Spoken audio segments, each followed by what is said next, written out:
Hello students, बहुत बहुत स्वागत है आपका। दूसरा क्वेश्चन देख लीजिए, आपके बोर्ड पर है यहाँ पर। इसके पहले वाले क्वेश्चन में हम लोगों ने डिविजिबिलिटी का एक क्वेश्चन लिया था। आज थोड़ा सा और टफ कर दे रहे हैं क्वेश्चन को, वो भी डिविजिबिलिटी का है। क्वेश्चन ध्यान से पढ़िएगा, अगर समझ में आ गया तो बहुत आसान लगेगा आपको, और उम्मीद है कि एक ही बार में समझ में जाएगा, मुझे उम्मीद है आपसे। देखिए क्वेश्चन क्या लिखा हुआ है, prove that if x and y are odd positive integers. Prove करना है क्या कि x square plus y square एक इवन नंबर है लेकिन 4 से डिविजिबल नहीं है। x square plus y square even है लेकिन 4 से डिविजिबल नहीं है। देखिए जो नंबर इवन होते हैं वो सारे 2 से डिविजिबल होते हैं, और जो नंबर इवन होते हैं ज़रूरी नहीं है कि वो 4 से भी डिविजिबल हो, क्योंकि 4 भी इवन है। तो ये कन्फ्यूजन माइंड में नहीं होना चाहिए कि सारे इवन नंबर 4 से डिविजिबल होंगे। जैसे 4, 8, 12, 16, 20, 24 एंड सो ऑन, ये सारे इवन नंबर हैं। ये सारे नंबर्स 4 से डिविजिबल होंगे, लेकिन ज़रूरी नहीं है कि सारे इवन नंबर ही 4 से डिविजिबल होते हैं। एग्जाम्पल के तौर पर 6 एक इवन नंबर है, लेकिन ज़रूरी नहीं कि वो 4 से डिविजिबल हो। इसी तरीके से 10 इवन नंबर है, ज़रूरी नहीं है 4 से डिविजिबल हो। 14 इवन है, 4 से डिविजिबल नहीं होगा। वही ये क्वेश्चन कह रहा है कि x square plus y square जो नंबर है वो इवन तो होगा लेकिन 4 से डिविजिबल नहीं होगा। इसका मतलब क्या हुआ, इवन नंबर सारे 2 से डिविजिबल होते हैं। यानी कोई नंबर 4 से तब डिविजिबल होगा जब वो कंप्लीटली डिविजिबल हो और उसका रिमाइंडर कुछ भी ना आए, यानी 0 आए। कोई भी नंबर अगर 4 से डिवाइड करिए और अगर रिमाइंडर 0 आ गया तो समझ जाइए कि वो 4 से डिवाइड हो रहा। अगर रिमाइंडर कुछ भी बच गया, चाहे वो इवन रिमाइंडर ही ना हो, रिमाइंडर चाहे इवन हो चाहे ऑड हो, उससे मतलब नहीं है। अगर 4 से डिवाइड कर रहे हैं और रिमाइंडर आपका 0 बचेगा, तभी वो नंबर 4 से कंप्लीटली डिविजिबल होगा, अदरवाइज नहीं होगा। आइए चेक करते हैं क्या कोई रिमाइंडर बचता है। अगर रिमाइंडर बच गया तो डिविजिबल कंप्लीटली नहीं होगा 4 से, और अगर रिमाइंडर नहीं बचता है तो नंबर 4 से कंप्लीटली डिविजिबल हो जाएगा। एक ध्यान देखिएगा, ये जो x और y ये ऑड पॉजिटिव इंटीजर है। कैसे नंबर हैं, ऑड पॉजिटिव इंटीजर है। तो जो x होगा वो ऑड टाइप का होगा। अब ऑड टाइप के नंबर अभी मैंने बताया था क्वेश्चन में, ऑड टाइप के नंबर कैसे होते हैं, 2q plus 1, 2q plus 3, 2q plus 5, या 2m plus 1, 2m plus 3, 2m plus 5 dot dot dot. चलिए x एक ऑड नंबर है तो let x is equal to 2m plus 1। क्या ऐसा होगा x? बिल्कुल होगा। जहाँ पर m क्या है, एक इंटीजर है। और y को क्या मान लिया जाए, y को आप लोग 2n प्लस 1 मान लीजिए, कोई दिक्कत इसमें। देखिए ये भी ऑड है, m की वैल्यू कुछ भी रखिए ऑड आएगा, n की वैल्यू कुछ भी रखिए ऑड आएगा, यानी x और y ऑड नंबर है। फिर क्या कर रहा है, x स्क्वायर और y स्क्वायर, यानी x का स्क्वायर कर दिया जाए, y का स्क्वायर कर दिया जाए और दोनों को ऐड कर दिया जाए। ऐड करने के बाद जो आएगा वो इवन तो होगा लेकिन 4 से डिविजिबल नहीं होगा। चलिए स्क्वायर कर दीजिए, x square plus y square की वैल्यू निकालिए।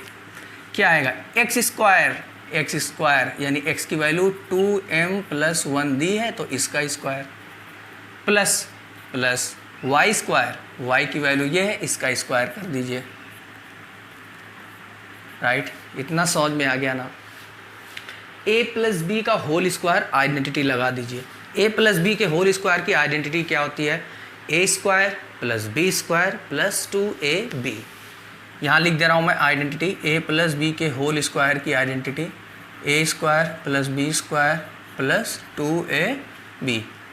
तो यहाँ पर ये a है ये b है, तो a स्क्वायर यानी 2m का स्क्वायर, 2m का square plus b square, b की जगह 1 है यानी 1 का स्क्वायर, प्लस 2ab, तो 2 इंटू a की जगह 2m है, इंटू b की जगह 1 है।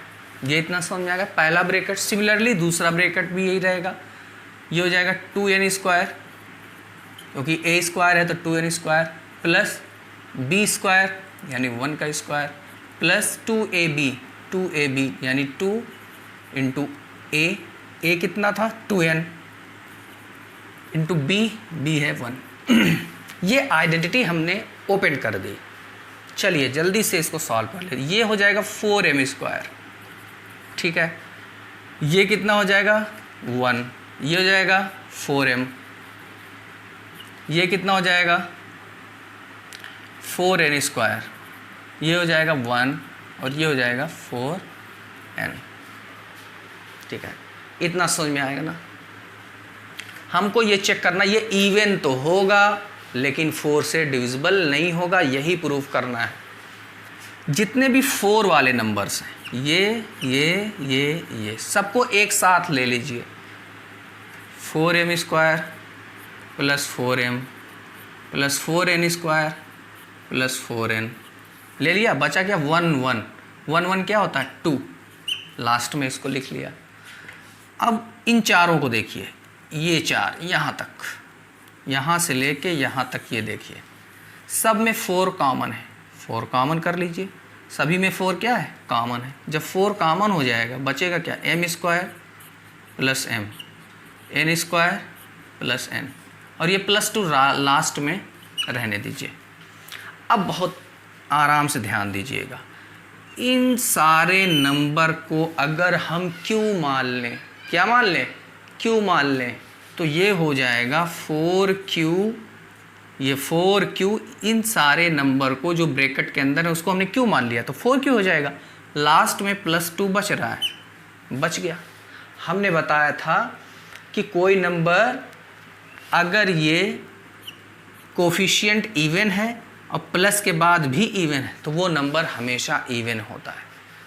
आप q की वैल्यू कुछ भी रखिए, ये नंबर इवन आएगा। चलिए 1 रखिए, चेक कर लेते हैं। 4 1 जा 4, 2 6, 4 2 जा 8 एंड 2 10 इवन है। 4 3 जा 12, 12 एंड 2 14, 14 आपका क्या है इवन है। 4 4 जा 16, 16 प्लस 2 18, 18 क्या है इवन। यानी q की कोई भी वैल्यू, q कोई भी इंटीजर होगा तो आंसर आपका इवन होगा। तो ब्रैकेट में यहाँ लिख देंगे q इज एन इंटीजर, है ना। यानी x square plus y square की वैल्यू तो इवन आएगी। अब चेक ये करना क्या ये 4 से डिविजिबल होगी।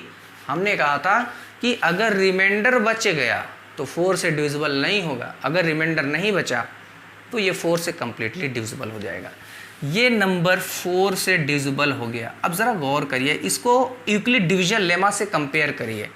क्या ये बी क्यू प्लस आर जैसा नहीं है? b की वैल्यू 4, q की जगह पर q और r की जगह पर 2, यानी r कितना है 2। r होता क्या था रिमाइंडर, तो जब रिमाइंडर 2 बच गया तो ऑब्वियस है ये 4 से डिविजिबल नहीं होगा।